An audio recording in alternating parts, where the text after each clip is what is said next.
All right. It is Wednesday. It is 4:30 p.m. Central Time. It means office hours here on the Academy. And a beautiful day at that. Hey, Andrew, how are things?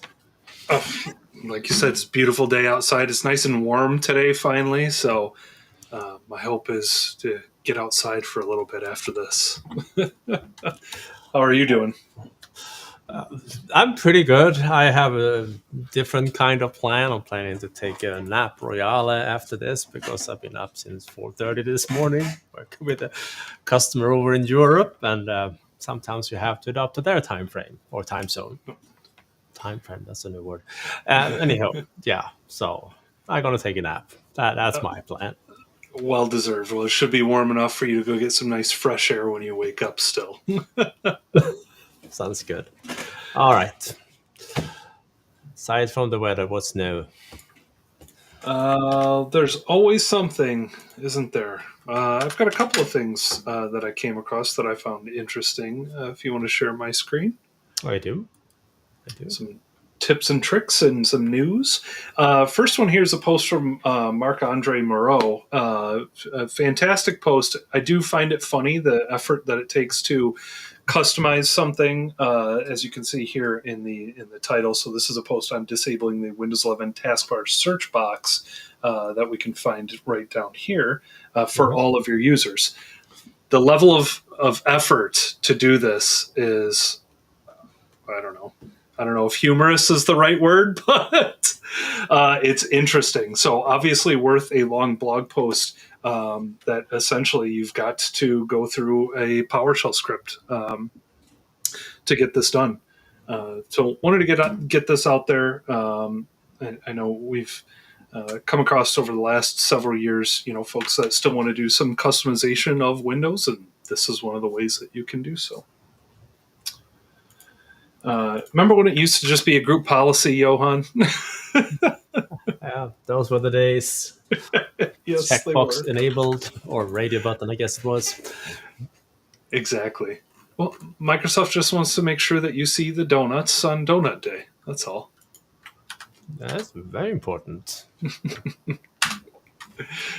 All right. I also came across this blog post on the Entra blog over at Microsoft. A couple of new tools to help with, or improve rather, some aspects of conditional access. So some per policy reporting. This went GA.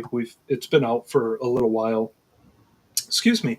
But this just helps to determine what policies are effective in your environment, essentially. One of several reports that you can use for that. But another one that I found interesting is in the conditional access UI, you can set some parameters. So there's this what if tool. You can set some parameters, let's say, for example, a user, an application, and an IP address that the user is trying to access it from, that will let you know which conditional access policies will or won't apply within those parameters and why. Well, this is actually going to make it to the API. So you can automate some of this validation, which I found very interesting. I haven't had the opportunity to play around with this yet to see how it works, but the fact that we can actually automate this through Graph is really cool. That might help if you come up with some specific tests in your environment. If you want to automate this, might help you understand if you made some changes that you didn't intend to make, perhaps, or the change that you did intend to make had unintended consequences. So curious to see how this plays out. And then just a couple of other additions here that, again, improve on conditional access. And then the last thing that I came across was Apple related. So there is Apple's running their WWDC conference this week, and they've got a video on device management and identity management improvements that are coming here in the fall, presumably, when Mac OS, iOS, and all of those new versions get released. But not only did they release a video, I came across this nice Reddit post that had put some of the important improvements, sort of the Cliff Notes version right here. And just a couple of that I wanted to highlight that I found interesting. I'm always trying to pay attention to different identity management improvements. And when it comes to managed Apple accounts, we'll actually be able to get a list of personal accounts using a domain. So if we had Johan had signed up for an Apple account with the ViaMonstra.com domain, and we wanted to take control of that domain for managed accounts, we can actually report on that now, which is pretty cool. And blocking personal Apple accounts from being associated with corporate or managed devices is another great thing. And then also, obviously, quite a few improvements coming, which we like to see. But this one I also wanted to call out for platform SSO in Mac OS. This is actually being added to the setup assistant that you see when you first log in to a Mac for the first time. So in theory, this should make onboarding users to platform SSO a much more user-friendly experience, to streamline it a little bit. So I know a lot of folks are excited about this as well. So if you have Apple devices in your environment, definitely recommend taking the check out the Cliff Notes here, and then take the 20 minutes or so to watch through this video. It's not every day we get a whole bunch of device management improvements from that side of the house. So, And I'm so happy that you finally bought a Macintosh so you can be on top of these things. The only thing I got out of the Apple event was that there was a new trailer for a Formula One movie where when you play it, the phone basically jumps in your hand. It's the haptic sound vibration thingy. Incredibly annoying, but also cool at the same time. It's like one of those gimmicky, cool things. it was like 2 minutes long or something. Like, okay, I can't do this. I'm maybe the young generation. I don't know. Yeah, I get it. Yeah. No, awesome. So yeah, that will be on my list though. I found out one of the first things I found out when I purchased my Mac last year is actually when you get Parallels, super easy to spin up a Mac OS VM on a Mac these days. Definitely easier than it was 10 years ago. That's for sure. So my point is that I can do the developer program here with it soon, and I will let you know how it goes. That sounds good.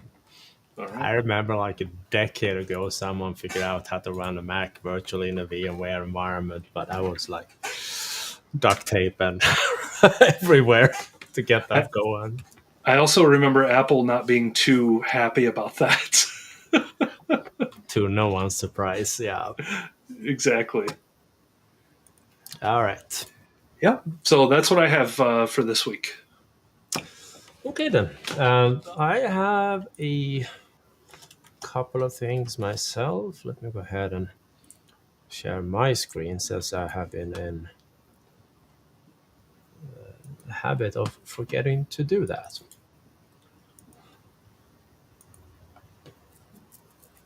How about that one? And I will get rid of that screen. And maybe even There we back go. to our usual mode. I wanted to try the other one for a while, but nah, I kind of like this one better. Yeah. Anywho, Mattias Melkersen posted a timely post regarding how often Intune really sync devices. And we've been covering this a couple of times here on the Academy because it's common knowledge that Intune does sync every 8 hours, but it's not the only time it syncs. It's like the minimal number of syncs, but there are a lot of other events that can actually trigger a sync from kicking in. So Mattias here had a device where it had synced on its own 10 times in a day instead of just 3 times in a day. And if you're curious, you can actually head over to any given Intune device, like, well, not that one, but this one here. It's an Intune managed device. and you can head over to the event log, because in the one event log where you usually check out your enrollment and other things for Intune, there is indeed for Windows 11 devices a separate sync node, and the event ID in question is a 209 event ID. But it can also be interesting to see, okay, it did sync at that time. What happened in Intune at the same time for other stuff? You can also see what stuff that led up to that event and give you a little bit an idea on what type of sync that was, what provider that was responsible, etc. So with the helpful dose of PowerShell, of course, you can either ask for every single event in that event log, or you can ask nicely for just the event 209, and that will give you an idea. So most of my syncs has been maybe, I don't know, 7-8 a day, give or take. And if you guys are interested in knowing what causes that stuff to sync, we have covered this probably for the 7th time now. But we had the technical takeoff from 2025 here. This one, where we had the Intune fast lane session. That's where you learn why these things kick in and when they happen. So 17 minutes, well worth watching, and it ties nicely into Mattias' post there. Then I stumble across a post from our friends over at System Center Dudes. And this is related to, okay, say that you have or are migrating the application workload over to Intune.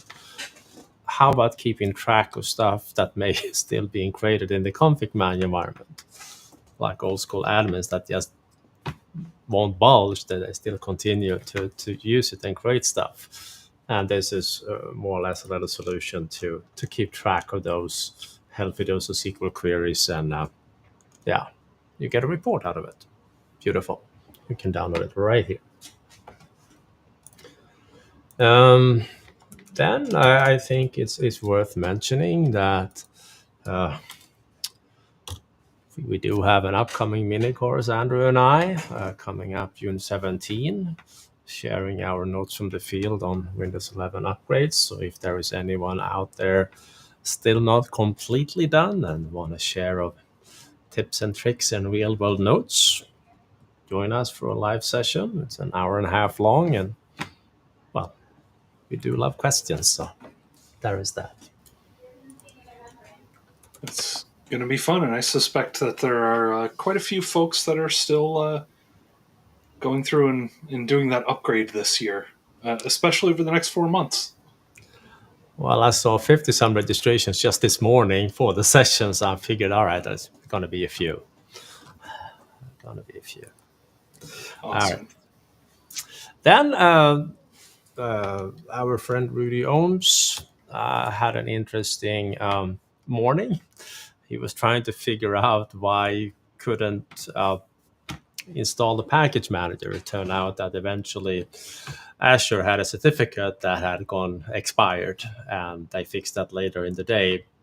But he also gave, in the usual fashion of Mr. Rudy, back a long detail on how he was about to troubleshoot this and how he worked through it, etc., etc. So that was still consider it a good read, even if the problem has been fixed now. So highly, highly recommend. And then finally, I stumbled across a script from Chandler. And this is, we have showcased the script from John Markham earlier, but this is just a remediation script that you can use to trigger an in-place upgrade from Intune in this case, without having a feature policy created. So if you have devices that just refuses to enroll into the deployment service, or if you have other issues with the Intune feature update policy, you can of course just run a script that does the job when needed. And I actually tried it on one of my devices just to see what happened. And let's see where I put that. Might have been on this one. Let me double check.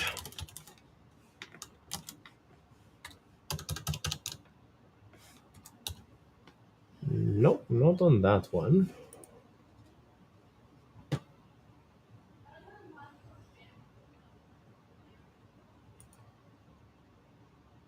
Not on that one either. I swear I had it. There. Third time is the charm. So this is the remediation script and the detection script. And when I went ahead and ran the detection script, I was greeted by a lovely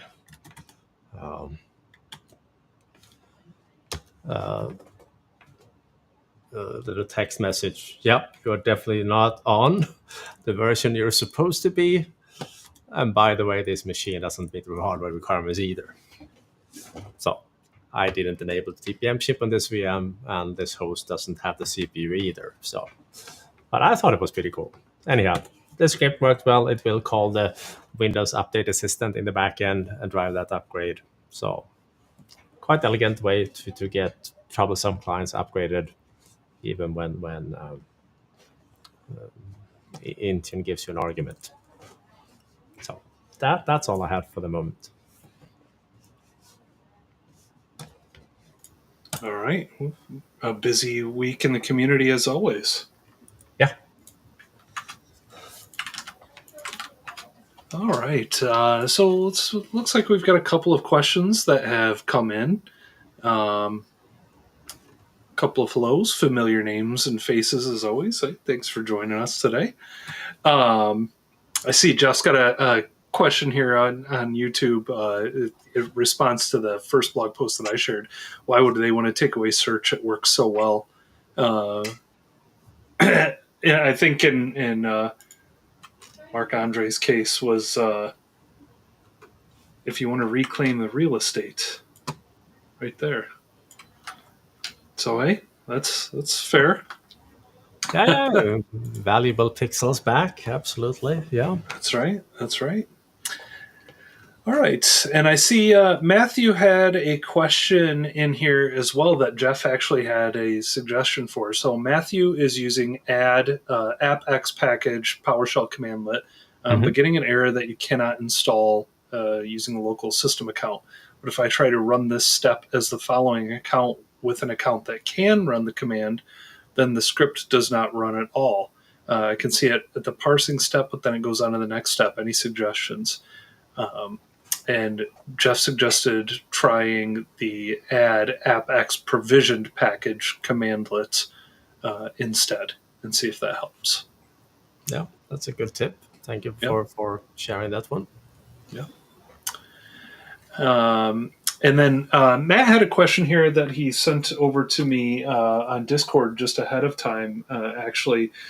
So in Defender, you can set up basically an option for... actually, do you mind pulling up my screen here, Johan? No, I do not mind at all. Find this. There we go. Thank you. So in Defender, there is an option basically to choose which platforms Defender itself, or Defender for Endpoint itself, is going to set its security configuration on. Which ones you're going to allow it to. And there are two different options there. You can set that up. If you do want to enable that, you can enable that for all devices that have been onboarded into MDE, or you can just select tagged devices. And what I came across here, so I've not gone this route with that. Typically, if I'm going to manage those policies, it's going to be through Intune or ConfigMgr or group policy or something like that. Typically through Intune, because you can actually manage MDE settings on ConfigMgr devices as well.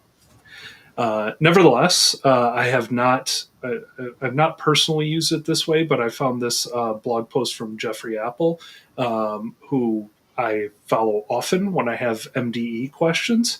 And the recommendation was if you are going to try this out, use it on tagged devices first before you go and select all, which generally is in line with what Johan and I recommend as well. If we can avoid the all devices or all users for a configuration, generally we do avoid that.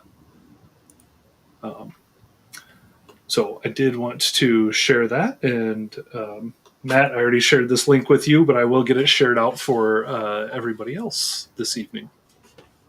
Beautiful. All right. See a comment here. Matthew's signed up for next week's course. Excited to see that. No, I'm looking forward to it. Definitely. So James is asking a question here. It's a great question. I always used to work with MDT and Intune now, but I want to start learning Configuration Manager. How long will it take me to learn, and what resources do you recommend? I guess the real question is learn it or learn it well. There's a difference. Yeah. You can grasp the basics of a config manager platform in a couple of weeks, and pretty much any config manager training will give you a jump start in that one. The bad news is that it will take about a year to get really, really, really good at config manager, especially around troubleshooting, because there are so many moving pieces on the platform. But if you start simple, basically feature by feature, and don't try to do everything at once, it will be a pretty fun year to go through, because you will learn stuff every week. But it is a platform that does have a learning curve, and it's pretty steep at the beginning. Then it kind of, once you get a hang of it, you realize, okay, this is how it works. I do something in the console and a couple of log files, so it's affected. There is a stuff in the database here. But we do have courses on the Academy, of course, both our slow-paced courses that runs over several weeks. We have our master classes that are more like condensed boot camps for a couple of days, 4 or 5 days. So start there, I'll say. But then again, there are tons of resources out there. Even older books on the platform are still very much valid. Config Manager hasn't really changed that much over the years, and I don't expect it to change too much in the upcoming years either. It's more of almost like a feature complete code at this point, and you only see minor changes with every release.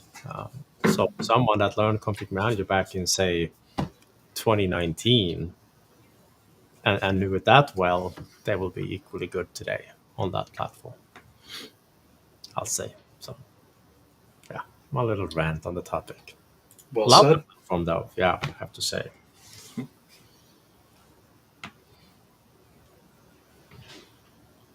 Kind of sad that it doesn't get the resources it used to get, but I guess times will have to change a little bit also. Yeah. As they do. The rebel in me still like the old school config manager. I see the emblem poking out from from just above your nameplate there. Yeah, indeed. Awesome. All right. Matthew is using the invoke Dell BIOS update PowerShell script, and it's failing with a particular exit code. Could you show how you have this set if you use it, or maybe recommend another tool to update BIOS? Let me see.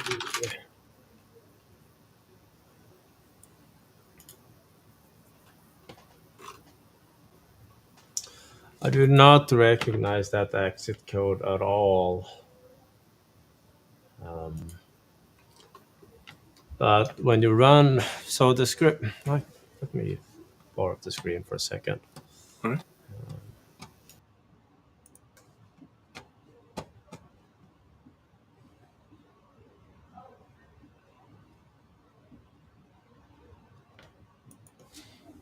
And yes, I'm running an LTS deployment. There will be no judgment about this at all, ever. That's for another scenario I'm testing with. See if I can get rid of your screen there. Here we go. So when using the modern BIOS management platform from our good friend Morris Daly, you will end up having a bunch of BIOS packages created. And when you install that from a sequence, either if you do it on, if you have a module for it, I don't have it on that server, should have it on this one.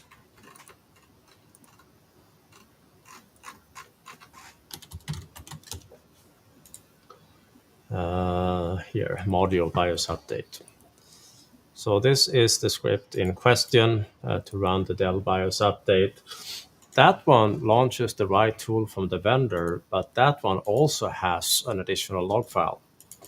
So find those two log files on the client, and it usually tells you why it couldn't run the update.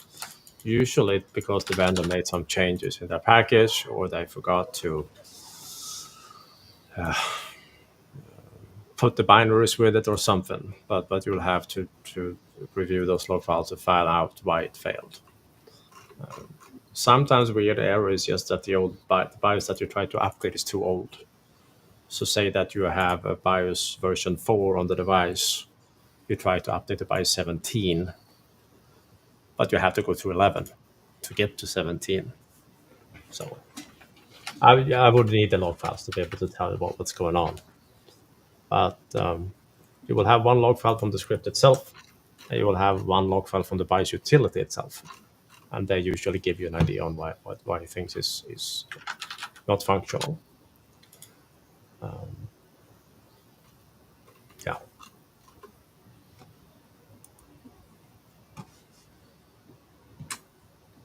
All right. Thank you, sir. Mm-hmm. So Amir is trying to figure out how to remove retired devices from EntraID by running a script locally on each machine. These are devices with wiped drives and fresh operating systems sitting at Ubi. For Intune, we've been able to look up the device using its serial number, find the device ID, and delete them easily. But with EntraID, the serial number doesn't seem to be included in its record. Is there another way to track down and remove the old EntraID record from the device directly? From the device, I haven't tried. I mean, obviously done it in Entra, because there is a correlation between the managed object and the EntraID object. And if you have one or the other, you can always figure out the other one and delete it. We used it back in the early days of Autopilot when we were doing, let's see here. We used to actually have web services that would delete the Intune and Autopilot device objects, and then we would allow the sequence to run because we couldn't delete the end project right away. We had to wait a little bit as we let the sequence deploy Windows in the meantime, and then we would later delete the Azure device, now Entra at the time. Now, with the changes Microsoft has done, this is typically not needed anymore, but we use the web service to do that, to look up the device, because we obviously had the manage object, we knew what that was. So, but on the device itself, the only thing I can think of is to run this reg cmd and /leave, which will disconnect the device and do a little bit of cleanup, and it requires a reboot also, or basically disconnect from the object. So maybe that.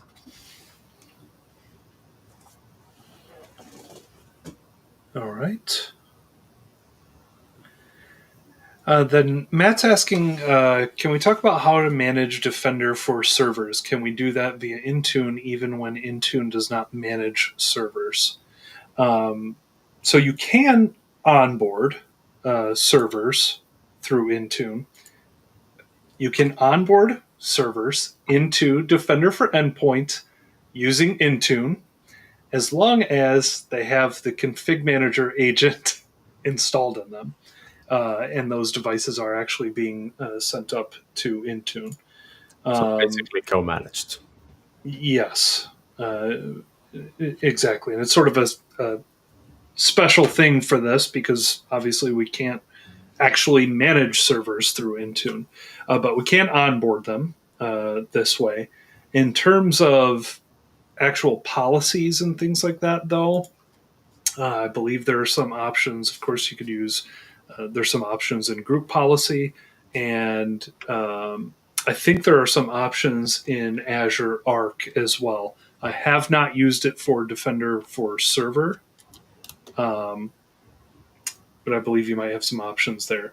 All depends on what you're looking to manage, I would say.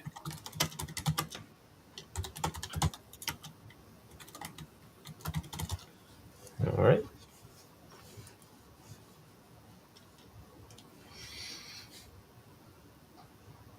Anything else you've come across on that, Johan? No, I haven't played around with it much. Okay.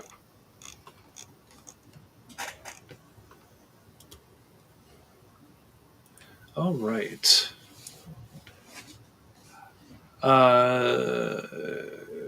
Okay. All right. Sorry, I was just reading this question here. So, question over here on YouTube.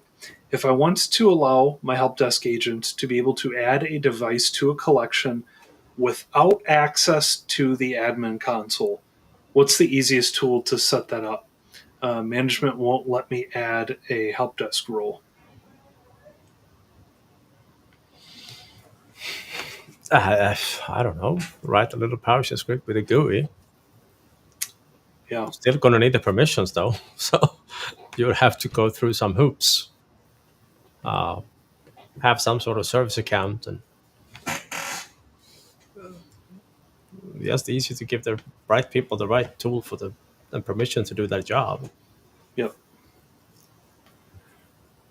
I agree. And if there's no training on the console itself, definitely a small GUI with PowerShell.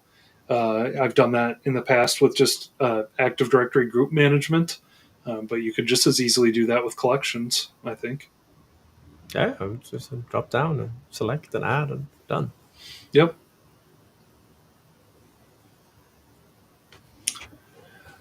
All right. So we've got a question over here on Twitter. It's a Sysprep problem that Clive tweeted you about. Sysprep running forever, trying to seal the image. He's narrowed it down to VMs created with VMware and a Windows update. I've used 24H2 .5, .6, and .7, all if built with VMware Sysprep breaks. If I leave 24H2.5 unpatched, Sysprep runs normally. Interesting. Yeah, thanks for the update. Usually it's other updates coming down when you allow the machine to have internet access that breaks it. But so that's good to know. We have been tracking another issue with Sysprep, and that is when you have ConfigMgr running Sysprep because it's not supported to run a system. And guess what ConfigMgr is doing? It runs it as a system. But yeah, thanks for the update. Appreciate it.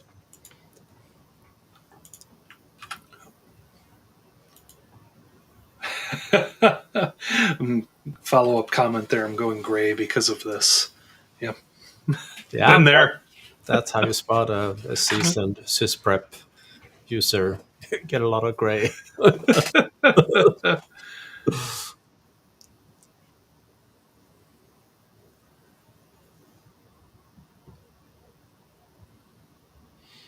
right. Any other questions out there? We still have a funny 5 minute to go.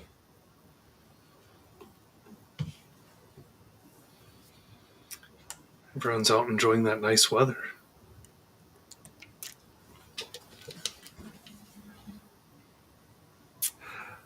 All right.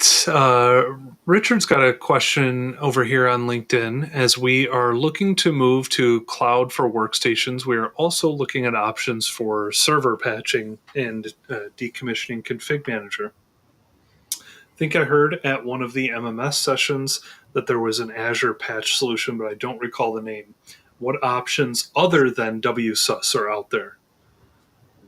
That will be Azure Arc, because there is a patch management platform in that one. Yeah, the Azure Update Management, or AUM, as you'll see it referred to sometimes. Yeah. But I think that, and that's going to be what, $5 per month per server, I believe, roughly. Plus additional if you want to do hot patching. Yes. There's another license to it. Otherwise, I've seen others recommend just some PowerShell scripting. I haven't done that myself, so I don't know how well it works on a monthly basis. But I can share my screen. I brought up my Azure portal here. So you do have your Azure Update Manager. You import your nodes and machines that you have available. In this case, I only have 2, and they're currently turned off. But I've been managing them this way, and it does support maintenance windows, and it works well, the patching mechanism for those servers. But again, it's a very expensive, in my opinion, platform to do patching. But it works. Yep. It works even for clients. Even though the intended usage of those clients are for like kiosk type devices, production devices that like control a machine or something, devices that are on all the time. This Azure Update Manager is never intended for devices that is basically a laptop that goes away and comes back and whatnot.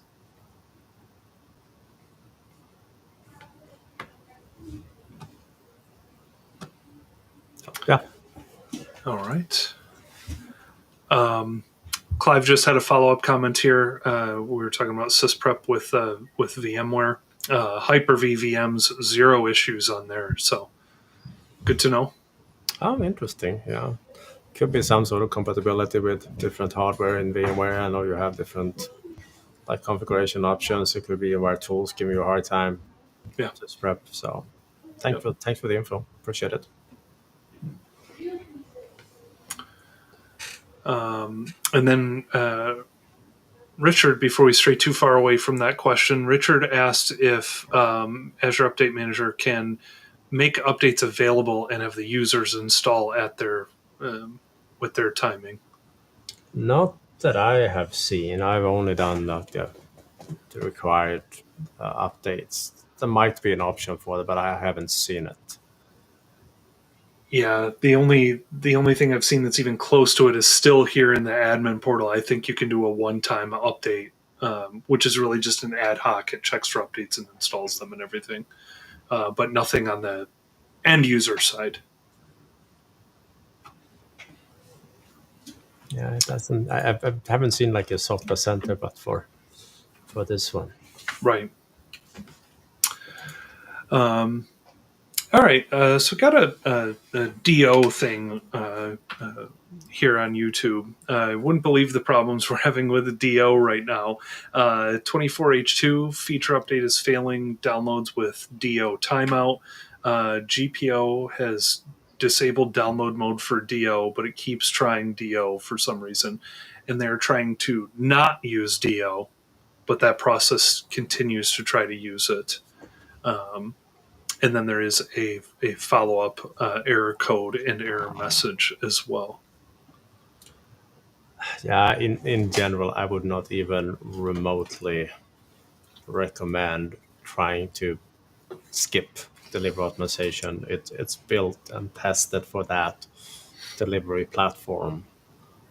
Even if you do a brutal job like disabling the service, it's just going to fall back and try bits instead to download the stuff. But again, these are so very untested, unsupported scenarios, so would not recommend.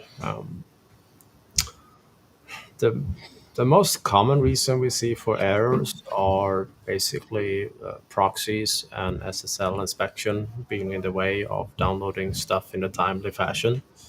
I've seen bandwidth throttling in DO causing issues. I have some misconfigured policies for DO causing issues because the default settings are simply not good enough. So I didn't see if this was Intune or ConfigMgr. Yeah, I'm not sure that it's specified. I don't believe so. Well, it did say GPO, and that is typically an Active Directory config manager type environment.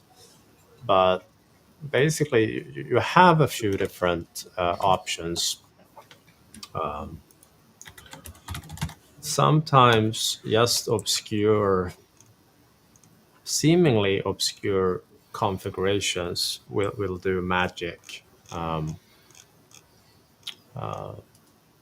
Like configuring minimum quality of service makes them go away, or the issues go away. Skip to put any throttling in and try that one out, or set the throttle really, really high. Making sure there are friends around that can share content. If needed, spin up local cache servers, either DPs that are just dummy cache servers, or the standalone connected cache, which is free to use, runs in a container on top of Windows 11 or Linux or a server. They will all help with distribution or download of large DO packages. But we've seen customers having really a lot of troubles with DO. Mm-hmm. And it doesn't help that the updates now are getting like massive, 4 or 5 gigs in size patches. Yeah, so there were a couple of follow-ups here. It is just ConfigMan in this environment. But this one was interesting. Maybe you could talk to this a little bit. Follow-up comment, boss won't let me enable DO, saying it will take up too much DP space. That is not true.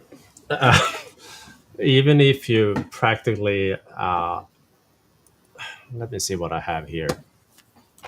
This one runs the Doink cache, or the connected cache.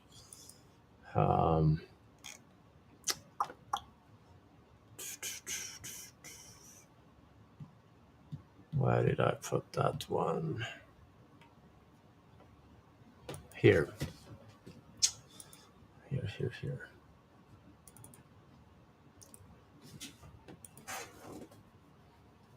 This one is currently at 22 gigs. I have yet to see it go beyond 150. So, and that's what I have limited my configuration to also. So on my DP, or the DP I want to use for connected cache,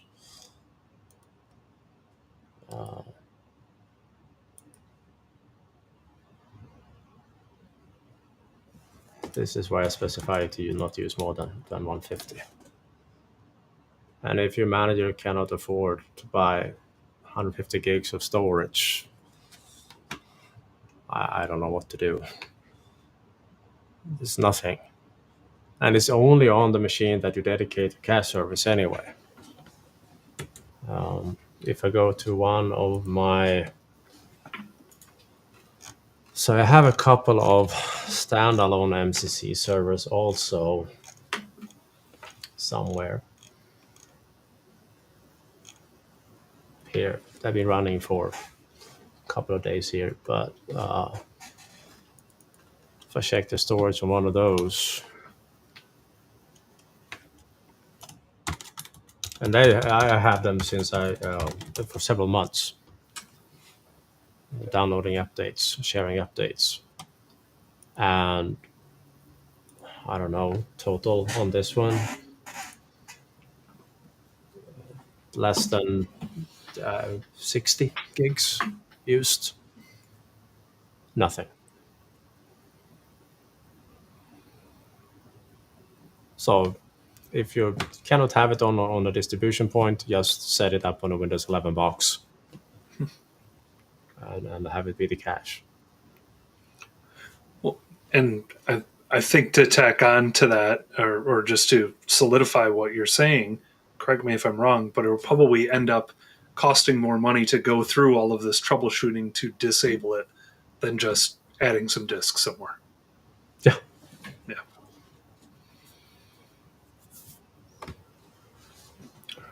All right. Yeah, I could see. So, follow-up comment here: global with almost 100 DPs, so everything is a battle. Yeah, but you only need to have basically one per boundary group because ConfigMgr doesn't distribute load anyway like it does for a normal DP. Mm. So you make it away with having like 10 cache servers even though they have 100 DPs. And in general, we want them to be dedicated for MCC caches because otherwise the servers themselves are going to get swarmed with requests. Yep. Makes sense. This is why we come to you with DO questions. And DP questions, for that matter. Yeah. All right. So Michael is asking a question here about Johan. Back in maybe 2020, you wrote a blog post on how much CMG costs for several different customers that have different amounts of clients that they're managing with the CMG. Are those prices still valid or close to the same price? In Michael's case here, they're looking at using a CMG and have 200,000 devices. Yeah. The cost for Cloud Management Gateway haven't changed much in the last few years. So these numbers that are here, they are still pretty much valid. It all comes down to the real cost is not how many CMD servers you spin up or the storage, even though there is a cost for storage and compute there, but it's the download that takes it away. And right now we are at $0.087 per gig, give or take, depending on your agreement. But I mean, if your environment with it's listed here as 200,000 devices, that is an opportunity for their discussion, negotiations, because when you have that many clients, you have a little bit of leverage. Coming Indeed. into then have like 50 clients and say, hey, I want a discount. Like, no.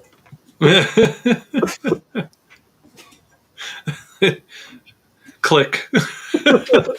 Pretty much, yeah. Yeah. Oh, that's good stuff. And it's so easy to I'm working with another customer right now where they are considering this and they just wanting to, all right, give us some numbers. Well, set up a lab and put a couple clients on it. You will get the numbers. Within a month, you have the numbers. Then you multiply. So Yep. get a lab going. Dirt cheap. If you've joined us for anything before, that's probably not the first time you've heard us say get a lab going.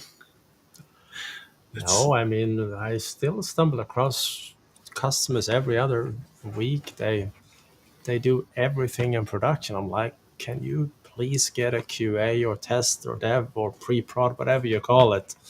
Just get a couple of VMs running, have a 10, 20, 30 clients connecting to them, and you have everything you need to make qualified testing and decisions. And sometimes you even have that as a foundation when you put in a change request, and you can say, all right, we actually did validate this in QA, so now we can maybe get an approval for this. Anywho.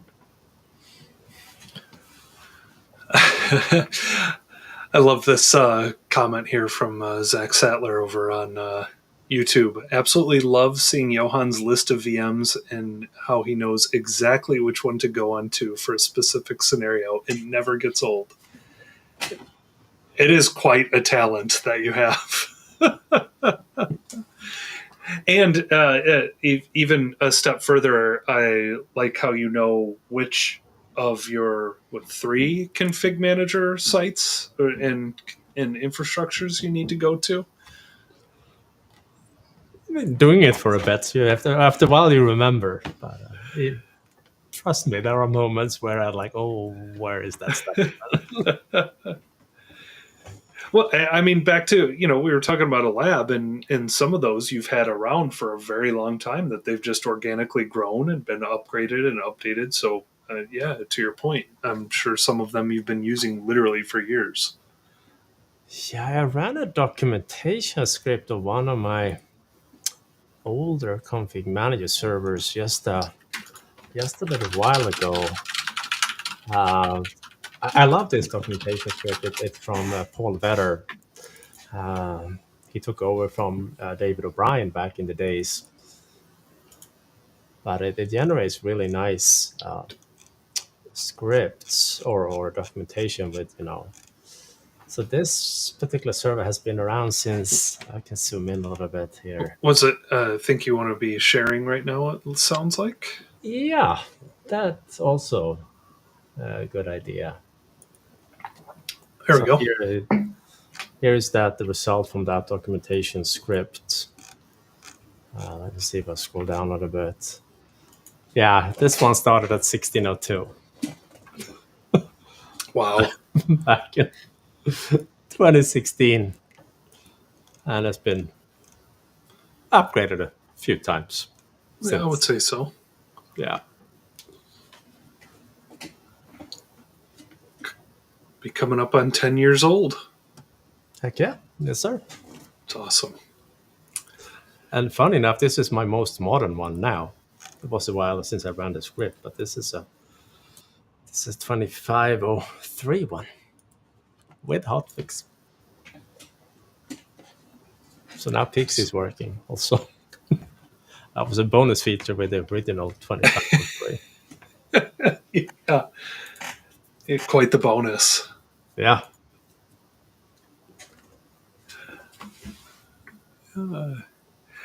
Got a question that came in. Anybody here using Right-Click Tools Application Manager? They did a demo of this product recently. I have not used it yet. No, me neither. So I think I have the regular right-click tools installed on one of my servers. They are.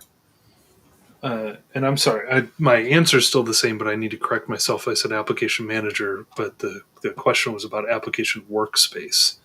I still have not used that, but nope, me neither. Nope. But if anybody in the chat has, feel free to drop any feedback that you might have.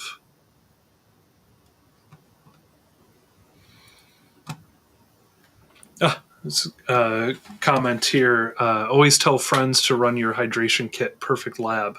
It's helped me so much, and I reinstall it whenever I'm between jobs. Thankfully, my job has a QA environment right now. It's fantastic. All right, awesome. Yeah, those kits has been around for also a while, and this gentleman over here, I recognize him from somewhere. He recently released a new version of the kit, so can't even take credit for that one. That's all Android work. Thank you, sir. Well, thank you for creating the last several versions of it. That's been going on for a little bit. Yeah, I would say several does not do the work justice. 2011. I had one for 2007 also. I think I removed it. Wow. That's awesome. It's evolved a little bit since then. Yeah. I love the wording of versions back in the days. Yeah. R2 R2. SV1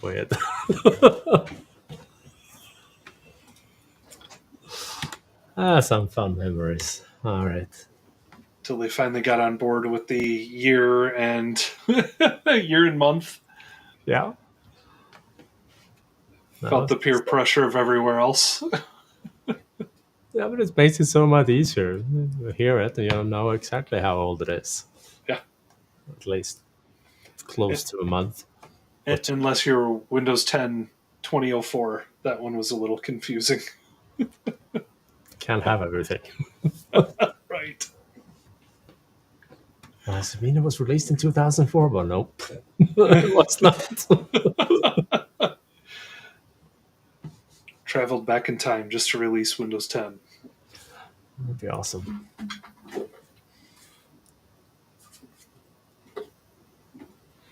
I saw. Oh, I should have sent that to you. I saw a graphic the other day that had the various recycle bin icons over the years, and two things that were notable from it. The Windows ME version literally had the Windows logo sometimes in the recycle bin, which is kind of funny. And the Vista recycle bin, everybody was like, man, that made me nostalgic for Vista's UI before everything was minimalist, flat. It was the nice 3D sort of wastebasket recycle bin. It was awesome. You remember the first time we had Arrow and it was glass, and now the new version of iOS is glass. I went to a customer once, a university. They were switching from Windows 95 over to NT4. So they printed a design for Windows 95, brand large, and put that on one of their recycle bins. That's hilarious. Yeah, I was laughing. All right. Old nerdy tech jokes. Yep. But I do not see any more questions coming in, so I guess we're off the hook with 2 minutes to spare. Oh, that'll get you to your next appointment 2 minutes early, and it's a very important one. That is, indeed it is. All right. Well then, thank you so much for joining, everyone, and we will see you next week for bad jokes, updates, and Q&A. All right. Thank you, Johan. Thank you, everybody, for joining.